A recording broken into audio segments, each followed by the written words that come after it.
6 days before the Passover, Jesus came to Bethany,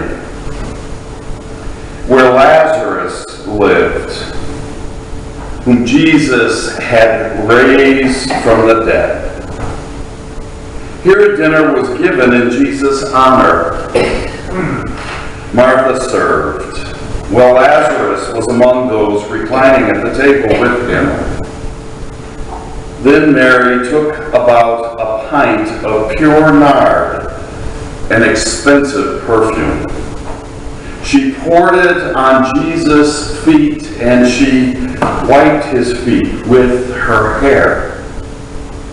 And the house was filled with the fragrance of the perfume.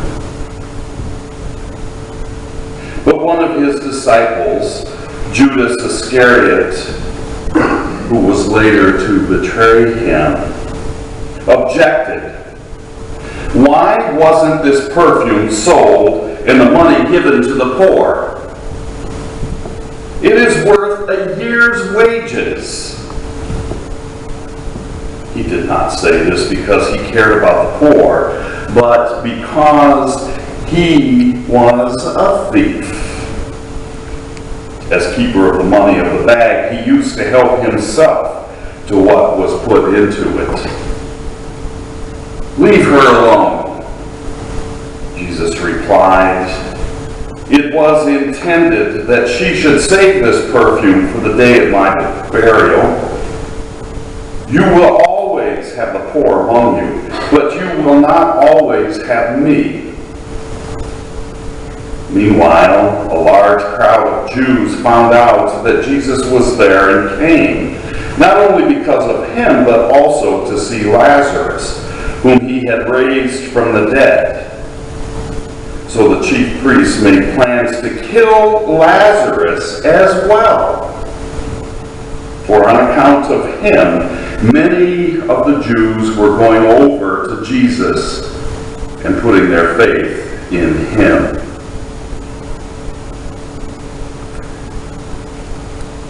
Smells. Smells are surer than the sights or sounds to make your heartstrings crack. Smells are surer than sights or sounds to make your heartstrings crack.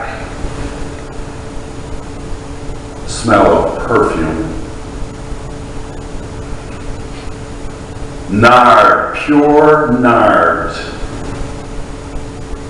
In a home where there was a great deal of heightened awareness, the smell of the food, the honored guest, 6 days before a festival for those people. A beautiful home, well adorned. This was a wealthy family. And days before, this honored guest, Jesus, had been there and had raised Lazarus, who had died from illness. The smell of perfume, an expensive perfume. A perfume that permeated everything. You opened a door, you opened a space, and that smell of that nard was going to permeate not just for that moment, but for a long period of time in that home.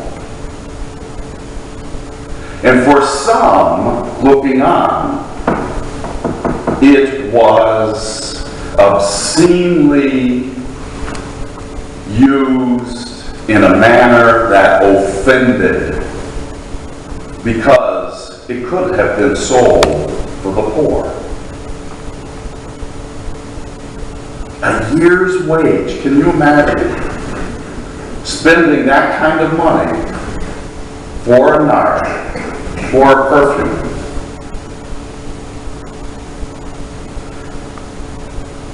Permeating also in that room was the putrid smell of death and betrayal.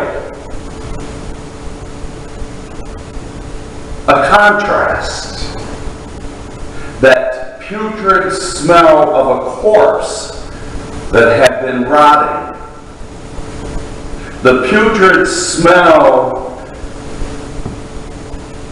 of those waiting to find a way to kill what had been given new life. The stench and the ugliness of the human condition, right alongside the unconditional love of a woman, of a person, sitting at the feet of her beloved teacher and friend, in faith, wiping his feet with her hair, as Sister Martha was preparing the food.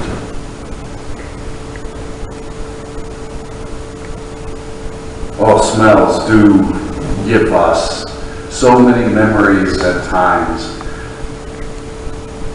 To get a glimpse, I recently walked into a room and I thought, that is a smell I knew as a child. I don't remember what it was, but it brought me back to that childhood moment. The smell of moving through a spring day with the earth having been cleansed with rain. Did you not smell the earth today? Take a deep breath when you leave today. The anticipation of new life, and then that smell of the brown grass, and that smell of the winter being washed away. Both kind of putrid and refreshing. An anticipation of something new. The smell of love. Oh, those Thanksgiving days, those days when the Christmas tree is being put up. Those days where birthday cake is being made. Those days when the faith community is gathering and there is the smell of fresh baked bread. The smell of new wine. The smell of a well where a woman went out at noon to gather water. The smell of sun baking on the stone around that well. The smell of a pallet of a man who had been laying on that pallet for 38 years, who was given new life. The smell of lamb being cooked and the bitter herbs and the breads and the wine for Passover. The lamb, that smell. And then the smells of what was to come. There are simultaneous smells in this story. We would really like to believe that the smell of death with the death of Jesus would no longer permeate, but we know that is not true. That death has been swallowed up, but there is death. There is a sense of the final essence of life that permeates this story, that is reclining on Jesus. But Jesus and those around are being confronted with this nard, the smell of this perfume, and then the wonder of what is to come. That's the human condition. We can smell both the putrid and the essence of jasmine in the evening, can't we? And you have to have one in order to have the other. And Jesus is saying, pay attention to the moment. What are you going to choose to smell? What are you going to choose to offer in your own life? We spoke of, may this place be filled with the incense, the fragrance of Christ today. And what does that smell like? What does that look like? What was your smell like as you were greeting one another today? Did you smell one another? You weren't aware of that, but you each have a different smell and essence. And if we went for a week without showering or bathing and came back next week and did that greeting, we would certainly have a heightened awareness, would we not? And in the day of Jesus, that truly was the essence of living. That was what often would permeate space. And to smell that nard, the richness, I would assume it was offensive to some. I'm very sensitive to smell. And I know many others are too.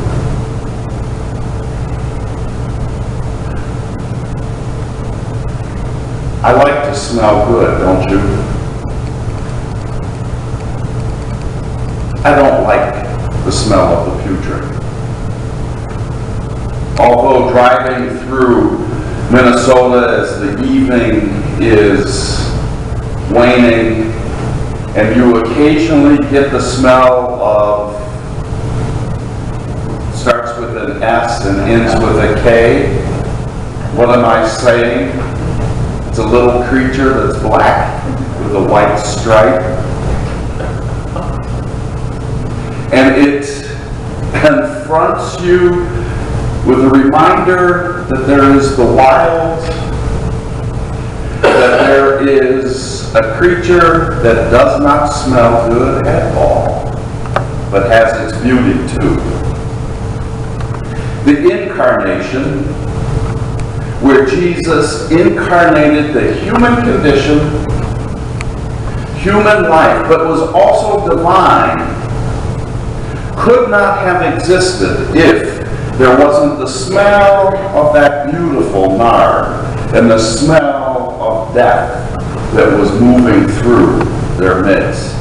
Recall that he had heard that Lazarus, his dear friend, was ill, and he waited before he went to Bethany.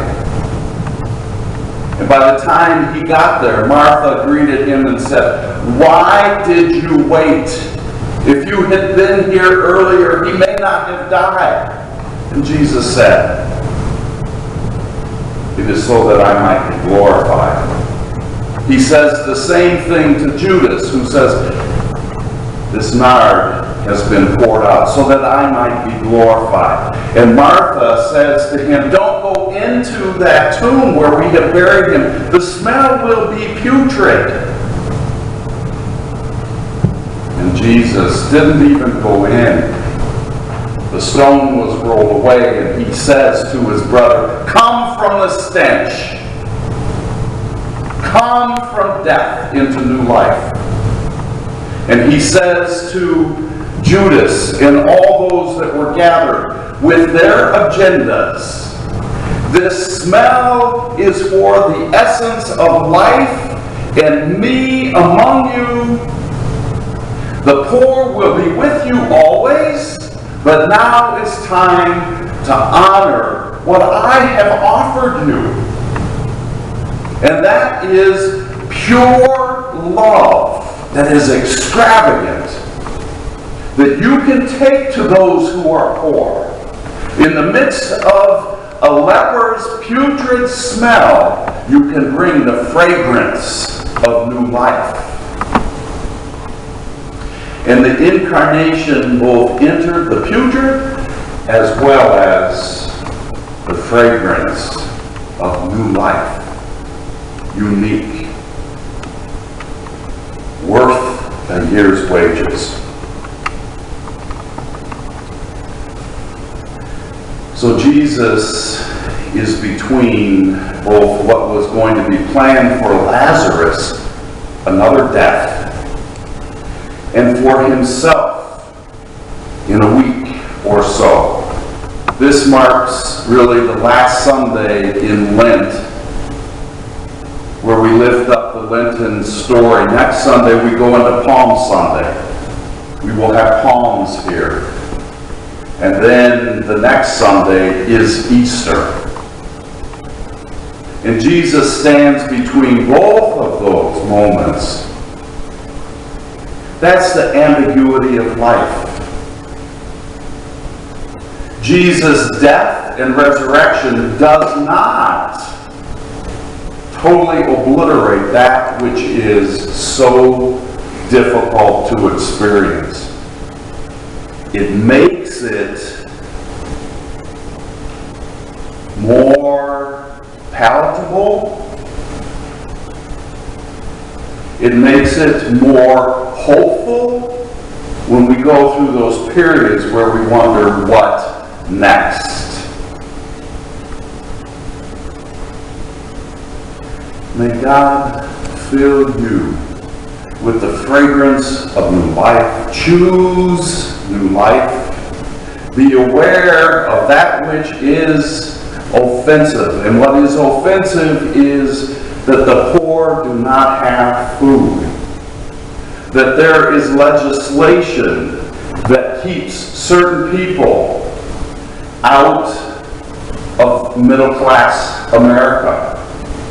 That there is gun violence, that people are judged by the color of their skin or their sexual preference. That church can be destructive among church. But then comes the smell of nard permeating. To God be the glory.